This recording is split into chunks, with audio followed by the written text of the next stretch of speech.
Hello বন্ধুরা, কি অবস্থা সবার? আশা করি সকলে ভালো আছেন। আবার চলে আসলাম আপনাদের মাঝে নতুন একটি ভিডিও নিয়ে। আমরা আজকে যাচ্ছি তিস্তা পার্কে।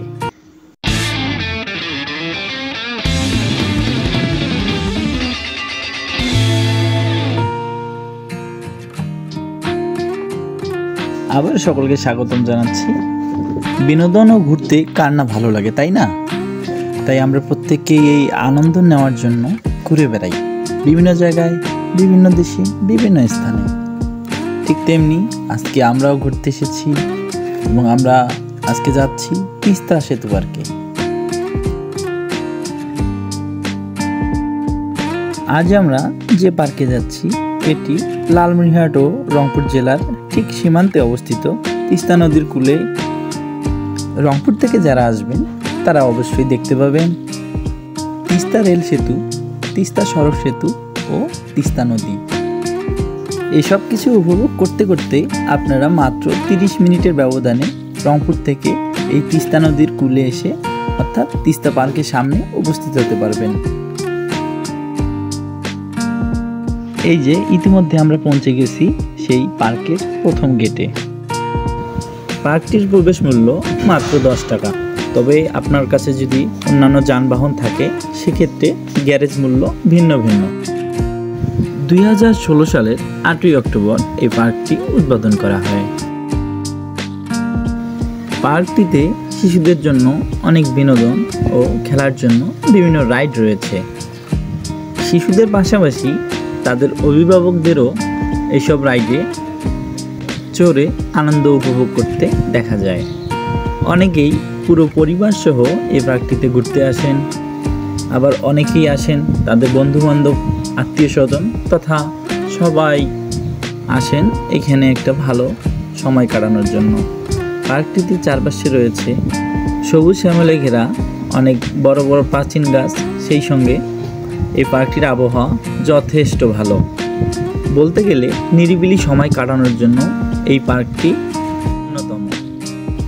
শুধু তাই নয়, পার্কটির ভিতরে বসার জন্য অনেক সুন্দর ব্যবস্থা করা আছে, তাই আপনারা এখানে বসেও দীর্ঘ সময় পার করতে পারবেন নিঃসন্দেহে।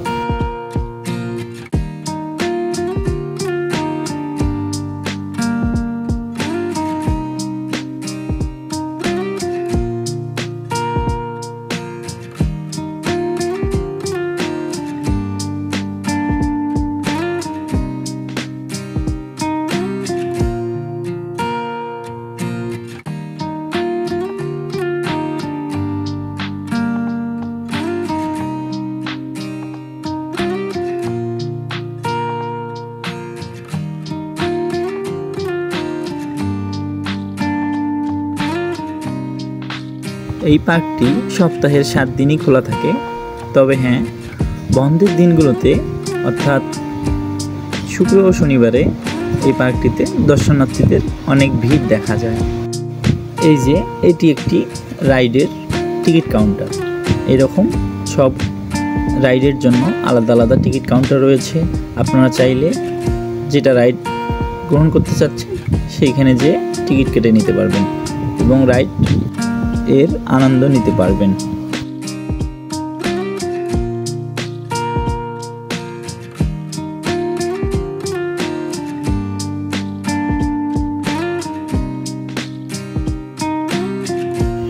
এই পার্কটি মূলত লালমনিরহাট জেলার গোকুন্ডা ইউনিয়নে অবস্থিত। আপনারা চাইলে দেশের যে কোনো প্রান্ত থেকে বাই রোডে এখানে আসতে পারেন।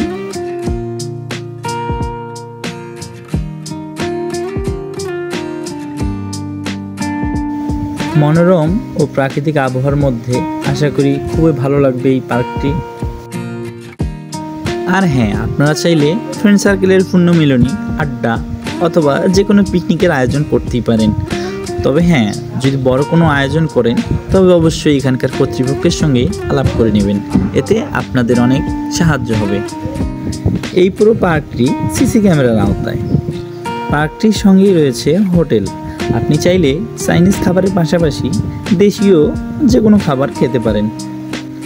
আমাদের প্রিয় ফুচকা, চটপটির পাশাপাশি আরও বিভিন্ন আইটেম এই হোটেলটিতে পাওয়া যায়। হোটেলটির নাম ভোজন বাড়ি।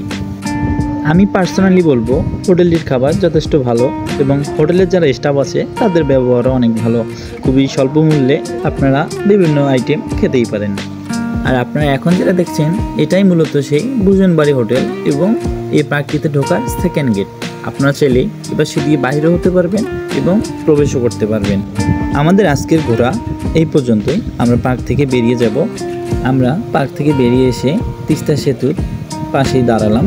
এখান থেকে আমরা বাসে করে রওনা দিব। 2000 years later. প্রিয় দর্শক বন্ধুরা, আজকের ভিডিও এই পর্যন্তই। আশা করি আমি পার্ক সম্পর্কিত সকল তথ্য আপনাদের মাঝে তুলে ধরতে পেরেছি। আর হ্যাঁ, আমাদের চ্যানেলের ভিডিও যদি আপনাদের ভালো লেগে থাকে তবে অবশ্যই লাইক, কমেন্ট, শেয়ার এবং সাবস্ক্রাইব করে পাশেই থাকবেন। আর যারা ফেসবুক থেকে দেখছেন আমাদের পেজটি ফলো দিয়ে পাশেই থাকবেন নিত্য নতুন এমন দারুণ দারুণ ভিডিও সবার আগে দেখার জন্য। সকলে ভালো থাকবেন, সুস্থ থাকবেন এবং সকলকে ভালো রাখবেন। ধন্যবাদ আমার ভিডিওটি মনোযোগ সহকারে দেখার জন্য।